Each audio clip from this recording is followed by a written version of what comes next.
Hello viewers, আসসালামু আলাইকুম। কি অবস্থা সবার? আজকে আমি আপনাদের সাথে শেয়ার করব নতুন একটি রেসিপি। রেসিপিটি সম্পূর্ণ নতুন, আপনারা অবশ্যই সম্পূর্ণ রেসিপিটা দেখবেন।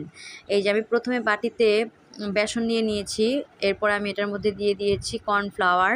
আপনারা বেসনের হাফ কর্নফ্লাওয়ার দিয়ে দিবেন, যতটুকু বেসন নেবেন তার হাফ কর্নফ্লাওয়ার দিবেন। এরপর আমি এর মধ্যে দিয়ে দিয়েছি হলুদের গুঁড়ো, তারপর আমি এটার মধ্যে অ্যাড করব হচ্ছে মরিচের গুঁড়ো, তারপর আমি এটার ভিতরে দিব স্বাদ মতো লবণ, আপনারা আপনাদের টেস্ট অনুযায়ী দিয়ে দিবেন। তারপর আমি এটা জাস্ট একটু ফ্লেভারের জন্য একটু আদা রসুনের পেস্ট দিয়ে দিব। এই যে আমি একটু আদা রসুনের পেস্ট দিয়ে দিলাম। এখন আমি এটাকে ভালো মতো পানি দিয়ে মিক্স করে নিব। এটাকে আপনারা এমনভাবে মিক্স করবেন যেন এটা একদম লিকুইড হয়ে না যায়। বেশি লিকুইড হয়ে গেলে এটা আমি যে মাছটা ভাজবো সেটার গায়ে লাগবে না। তো আমি এই যে দেখুন, আমি এটাকে এইভাবে করে নিয়েছি।